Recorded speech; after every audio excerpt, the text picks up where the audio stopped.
So, if you're anything like me, you're probably binge watching these episodes, and that's actually kind of handy, because this episode is about character design. And with character design, that'll help you put your stats in the places you want them.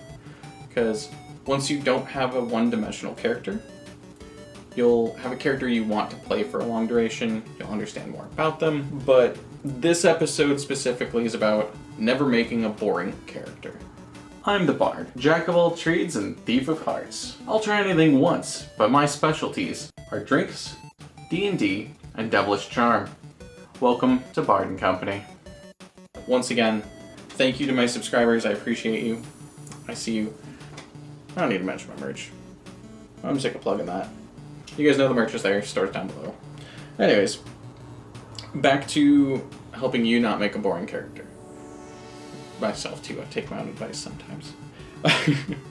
So, gimmick characters are usually what happen when you're about to make a mistake. For example, you look through the book and you're like, oh, bards. They, for some reason, get specialty with whips. Alright. So they get a leather bullwhip and they're like, this is cool, I'm gonna Indiana Jones this shit. And they learn how to trip people and they're the trippy whip bard.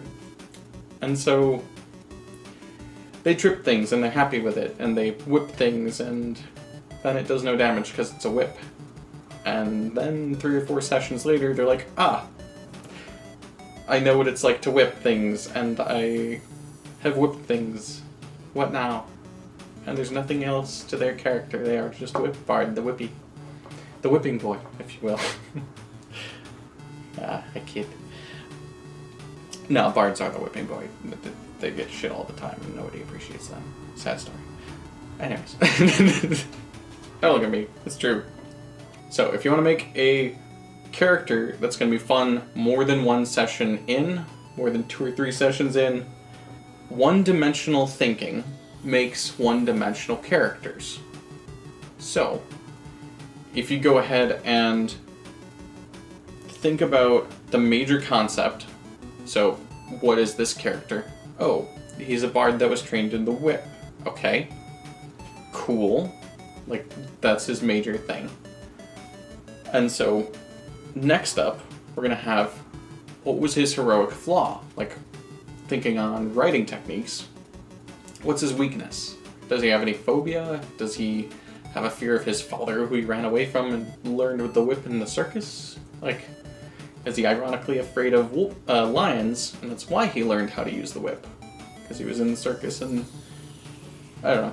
But you have your major concept, find a flaw or weakness, or vice. Be careful with vices because wrath is not fun to be around. The other players will have issues with you. Vice, usually sex, doesn't go over well. Drugs, like, sometimes it makes people uncomfortable. Check with them and their boundaries, or just steer away from them to be safe.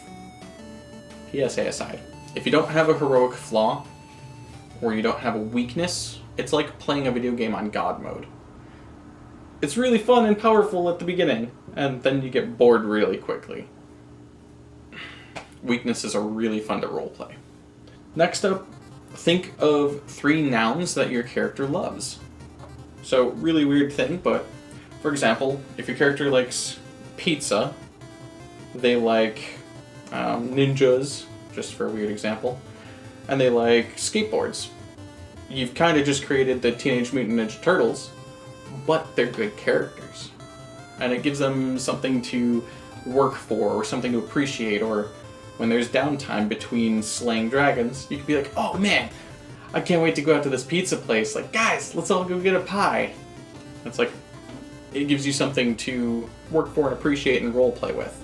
Another thing close to that is, what's the character's hobby when they're not fighting dragons or doing their quest? So it could be knitting, it could be running mail from city to city, it could be all kinds of things. Maybe they like to bartend.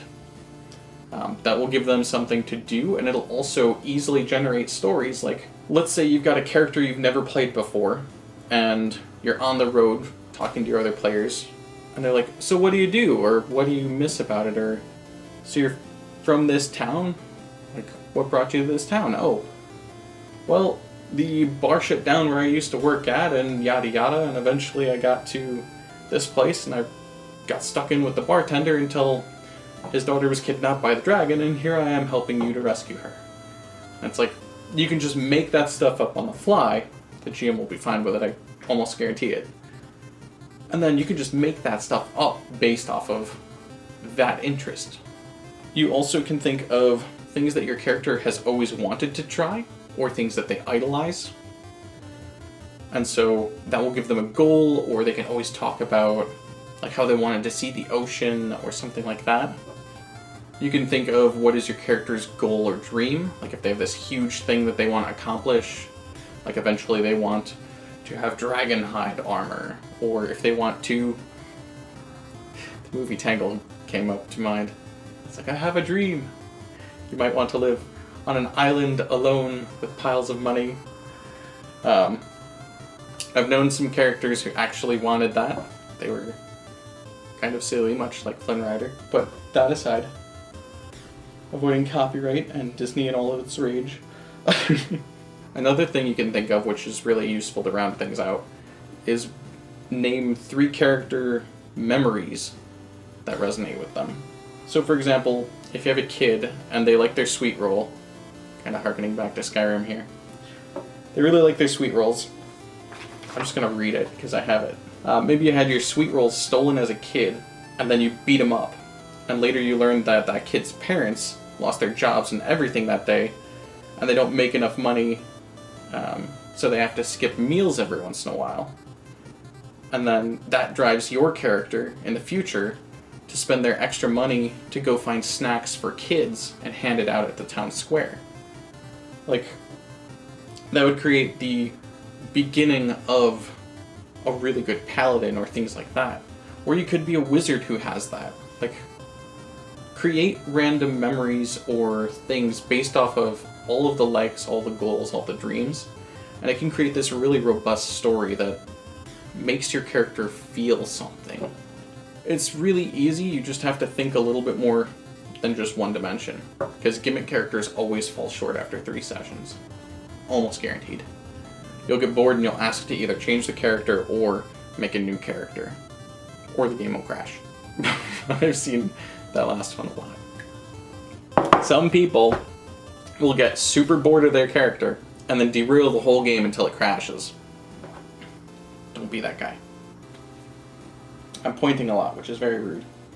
But, getting back on script.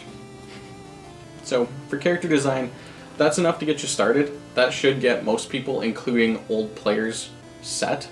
I'm going to actually include the documents of that in a link below, hopefully. If not, I'll put it in the description. I'll find some way to get it to you. These words will say what's going on wherever I put words. But thanks for watching, and next episode I'm excited about, it's what type of player are you? And it goes through the different types of players and how they fit together in a group. But that's going to be the final episode of my 4-part beginners series for players. And yeah, thanks guys for watching, and we'll see you next time. I rambled a bit at the end.